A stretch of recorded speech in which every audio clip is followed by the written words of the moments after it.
नमस्कार दोस्तों, learn पावनम संस्कृतम channel पर आपका स्वागत है।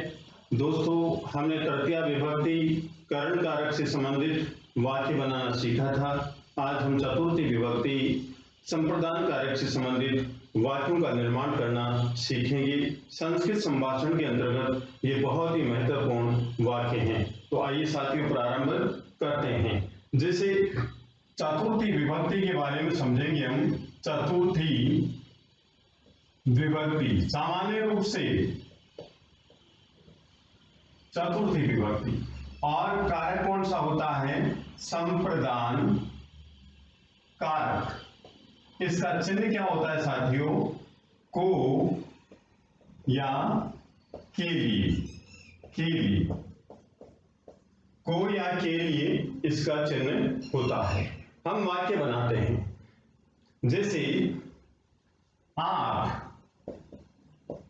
भोजन के लिए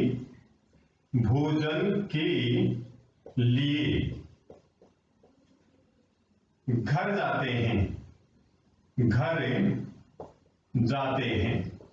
आप भोजन के लिए घर जाते हैं। ये हमारा वाक्य है। घर जाने वाला कौन है? आप। ठीक है। और किसके लिए? भोजन के लिए। कहां जाते हैं? घर जाते हैं। ठीक है। ये हमारा वाक्य है हिंदी में। सबसे पहले हम जानेंगे कि आपको संस्कृत में क्या कहेंगे? भवान। ये प्रथम पुरुष एक वचन हो गया। प्रथम पुरुष एक वचन हो गया, भवान। किसके लिए? भोजन के लिए। जैसे चतुर्थी विभक्ति क्या होती है हमारी? जैसे रामाय, ठीक है, रामाभ्याम और रामे भी, ये चतुर्थी विभक्ति है हमारी। तो जो मूल शब्द क्या है हमारा? राम। और इसके इस राम के आगे हम क्या जोड़ देंगे? के लिए। के लिए। तो एक शब्द लिखा क्या? राम। क्योंकि रामाय एक वचन में है तो मूल शब्द राम लिख देंगे और उसके आगे विभक्ति चिन्ह जोड़ देंगे के लिए। तो इसका अर्थ हो गया राम के लिए। ठीक है। इसी प्रकार से जैसे भोजन है तो भोजन का मूल शब्द लिख देंगे भोजन, एक वचन। ठीक है। अब आगे क्या लिख देंगे? के लिए। विभक्ति चिन्ह लिख देंगे के लिए। तो हो गया क्या हमारा? जैसे रामाय हुआ उसी प्रकार से हम क्या लिखेंगे? भोजनाय। भोजनाय। तो भवान आप भोजनाय, भोजन के लिए। भोजन के लिए कहां जाते हैं? घर जाते हैं। तो यहां पर जो घर है यहां पर कर्म लिखेंगे और यहां लिखेंगे गच्छति। आप भोजन के लिए घर जाते हैं। ठीक है। अब देखिए साथियों, आप भोजन के लिए घर जाते हैं। के लिए का मतलब आप समझ गए होंगे कि के लिए में चतुर्थी विभक्ति का प्रयोग किया जाता है। जैसे चतुर्थी विभक्ति है रामाय, रामाभ्याम, रामेभ्ये। हिंदी में हम शब्द लिखेंगे क्या? जैसे यहां पर भोजन की बात हो रही है उसी के अनुसार, जैसे रामाय तो यहां पर राम लिख दिया, दो राम और राम, ये बहुवचन हो गया। ठीक है। अब इनके आगे हम क्या जोड़ देंगे? विभक्ति चिन्ह के लिए जोड़ देंगे। जैसे राम या आगे जोड़ दिया के लिए, राम के लिए, दो रामों के लिए, रामों के लिए। इस प्रकार हमारा हिंदी में अर्थ स्पष्ट हो जाएगा।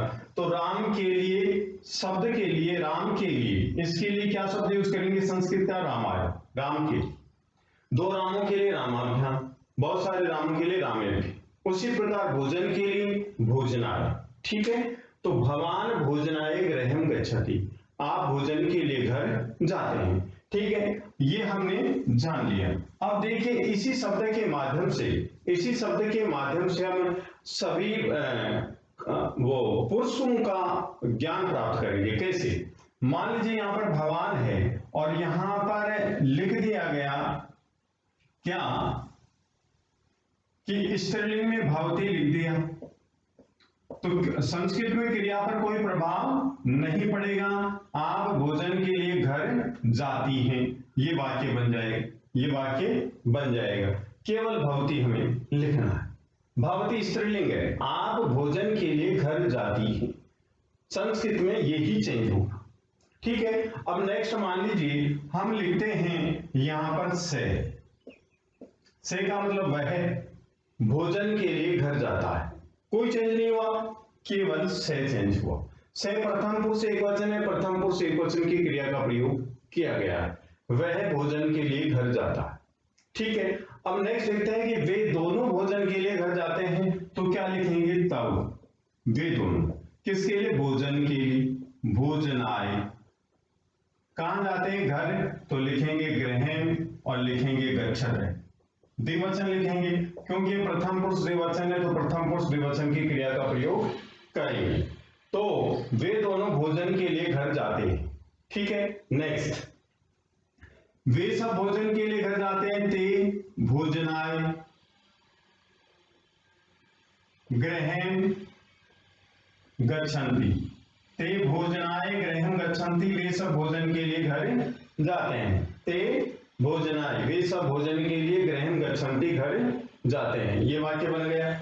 नेक्स्ट है जैसे सा वह भोजनाय, भोजन के लिए, गृहम गच्छति, घर जाती है, वह भोजन के लिए घर जाती है। सा भोजनाय गृहम गच्छति, वह भोजन के लिए घर जाती है। ठीक है, ये हमारा वाक्य बना प्रथम पुरुष का। जिस पुरुष का यहां पर कर्ता होगा उसी पुरुष की यहां पर क्रिया का प्रयोग किया जाएगा, ये हमें ध्यान रखना है।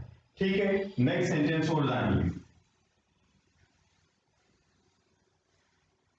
जैसे वाक्य है कि मैं भोजन के लिए घर जाता हूं, तो मैं के लिए क्या शब्द यूज करेंगे, अहम। किसके लिए, भोजन के लिए, तो भोजनाय। कहां जाते हैं, घर, तो लिखेंगे गृहम और फिर लिखेंगे यहां पर गच्छामि। गच्छामि क्यों लिखेंगे, क्योंकि अहम उत्तम पुरुष एकवचन का कर्ता है, उत्तम पुरुष एकवचन की क्रिया का प्रयोग करेंगे गच्छामि। अहम भोजनाय गृहम गच्छामि, मैं भोजन के लिए घर जाता हूं। ठीक है, मान लीजिए यहां पर मध्यम पुरुष का कर्ता लिखते हैं त्वम, तो क्या होगा, त्वम भोजनाय गृहम गच्छसि। त्वम भोजनाय गृहम गच्छसि, ये हमारा वाक्य बन गया, तुम भोजन के लिए घर जाते हो। मध्यम पुरुष एकवचन का कर्ता, मध्यम पुरुष एकवचन की क्रिया का प्रयोग किया गया, लट लकार। ठीक है, हम दोनों भोजन के लिए घर जाते हैं, तो लिखेंगे आवाम, आवाम भोजनाय गृहम गच्छावै। हम दोनों भोजन के लिए घर जाते हैं, आवाम भोजनाय गृहम गच्छावै, हम दोनों भोजन के लिए घर जाते हैं, ये हमारा वाक्य बन गया। नेक्स्ट जैसे हम सब भोजन के लिए घर जाते हैं, तो हम सब के लिए क्या प्रयोग करेंगे, वयम भोजनाय गृहम गच्छामि। वयम हम सब भोजनाय भोजन के लिए, गृहम घर, गच्छामि जाते हैं, हम सब भोजन के लिए घर जाते हैं। तुम सब भोजन के लिए घर जाते हो, तो क्या लिखेंगे, यूयम भोजनाय गृहम गच्छत। यूयम भोजनाय गृहम गच्छत, तुम सब भोजन के लिए घर जाते हो, तुम सब भोजन के लिए घर जाते हो। इस प्रकार से चतुर्थी विभक्ति का हम प्रयोग करते हैं। अब जानते हैं हम लकार कैसे परिवर्तित करते हैं, उसके विषय में भी जानते हैं।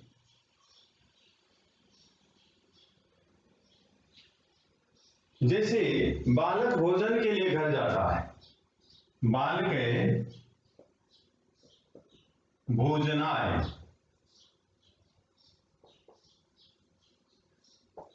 गृहम गच्छति, बालक भोजन के लिए घर जाता है। ये वाक्य हो गया हमारा प्रेजेंट टेंस का, लट लकार का, वर्तमान काल का। ठीक है, हमें पास्ट टेंस में चेंज करना है कि बालक भोजन के लिए घर जाता था, तो क्या करेंगे, प्रथम पुरुष एक वचन की क्रिया है, तो लंग लकार में प्रथम पुरुष एक वचन की क्रिया लिखेंगे अगच्छत। बाकी सेंटेंस हमारा सेम रहेगा, बालक भोजनाय गृहम अगच्छत। लड़का भोजन के लिए घर जाता था। अब हमें मान लीजिए फ्यूचर टेंस में वाक्य को चेंज करना चाहते हैं लट लकार में, लिट लकार में, भविष्य काल में, तो क्या करेंगे? ये प्रथम पुरुष एकवचन है, तो हम प्रथम पुरुष एकवचन ही भविष्य काल की क्रिया का प्रयोग करेंगे। क्या करेंगे? गमिष्यति, गमिष्यति, ये सेंटेंस बन गया गमिष्यति, गमिष्यति। और लोट लकार में करें तो गच्छतु, विधिलिंग में लिखेंगे तो गच्छेत्। इस प्रकार हम ये लकार चेंज कर सकते हैं, परिवर्तन कर सकते हैं, इस पूरे सेंटेंस को बदलने की आवश्यकता नहीं है, ये हमें ध्यान रखना है। ठीक है, इस प्रकार से परिवर्तन करेंगे। जिस पुरुष और जिस वचन की ये क्रिया है, जिस लकार में परिवर्तन करने के लिए कह रहा है हमें, तो उसी लकार में हम उसी पुरुष और उसी वचन में हम लिखेंगे। जैसे प्रथम पुरुष एकवचन है तो हमें प्रथम पुरुष एकवचन में लिखना। ठीक है, अब आगे जानते हैं हमें कि मान लीजिए वाक्य है, इसको हमें कहा जाए कि बहुवचन में बदलिए, बहुवचन में बदलिए। तो बहुवचन में बदलेंगे तो सबसे पहले हम कर्ता चेंज करेंगे, तो बाल का एकवचन है, बाल का द्विवचन, तो बहुवचन में बदलने के लिए क्या लिखेंगे? बालका, फिर भोजनाय, गृहेम, और फिर लिखेंगे गच्छन्ति। क्यों लिखेंगे गच्छन्ति? क्योंकि यहां पर बालका प्रथम पुरुष बहुवचन का कर्ता है, इसलिए प्रथम पुरुष बहुवचन की क्रिया का प्रयोग करेंगे गच्छन्ति। बालका भोजनाय गृहं गच्छन्ति, बालक भोजन के लिए घर जाते हैं। ये हम वाक्य इस प्रकार से बनेंगे। इनके बीच में, कर्ता और क्रिया के बीच में दूसरी विभक्तियां भी आती हैं, तो उन विभक्तियों का इस कर्ता और क्रिया पर कोई प्रभाव नहीं पड़ता है। जैसे नेक्स्ट विभक्ति जानते हैं, बालक राम के साथ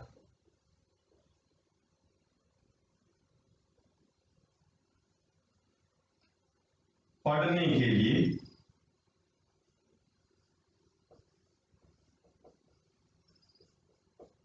विद्यालय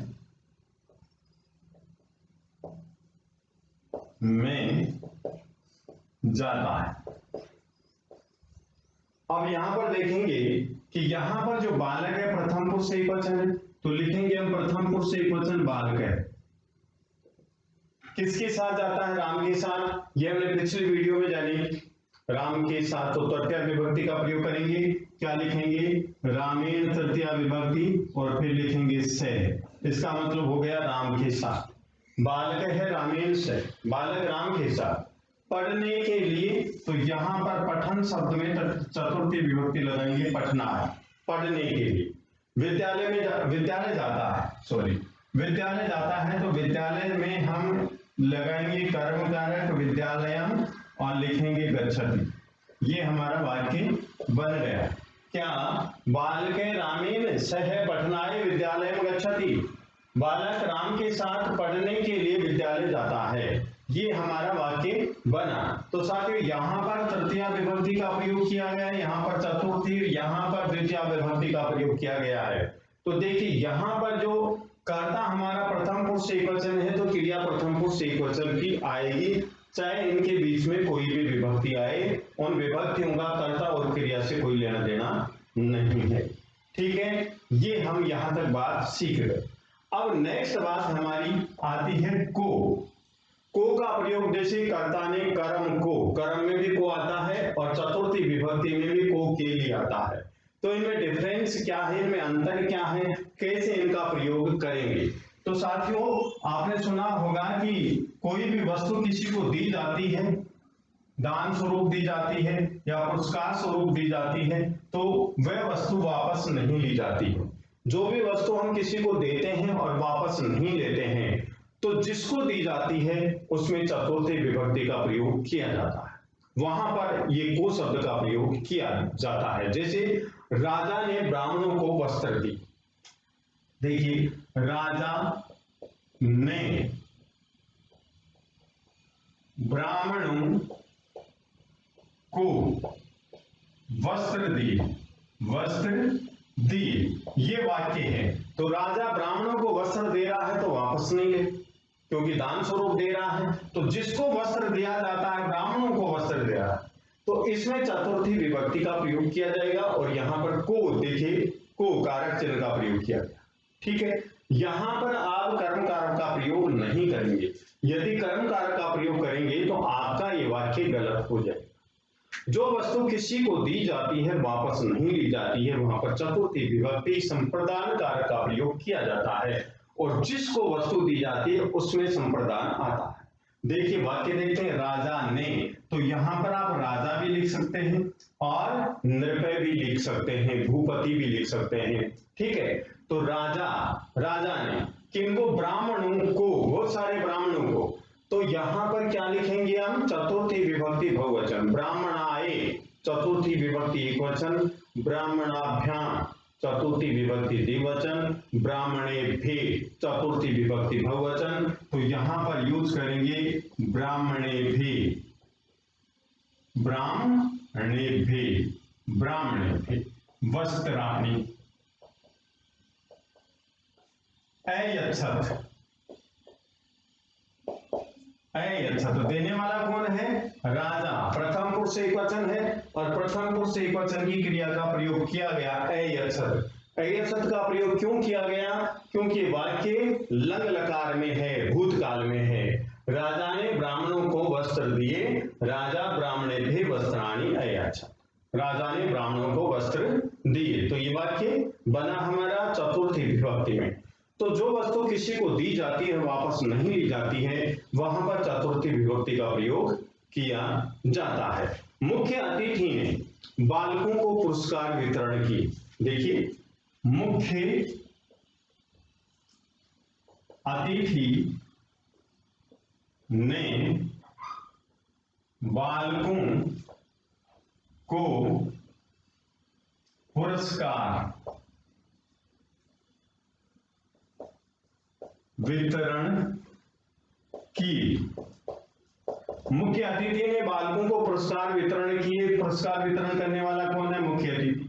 किनको किए, बालकों को। तो यहां पर चतुर्थी विभक्ति का प्रयोग करेंगे, क्योंकि पुरस्कार जो दिया गया वो वापस नहीं लिया जाता है।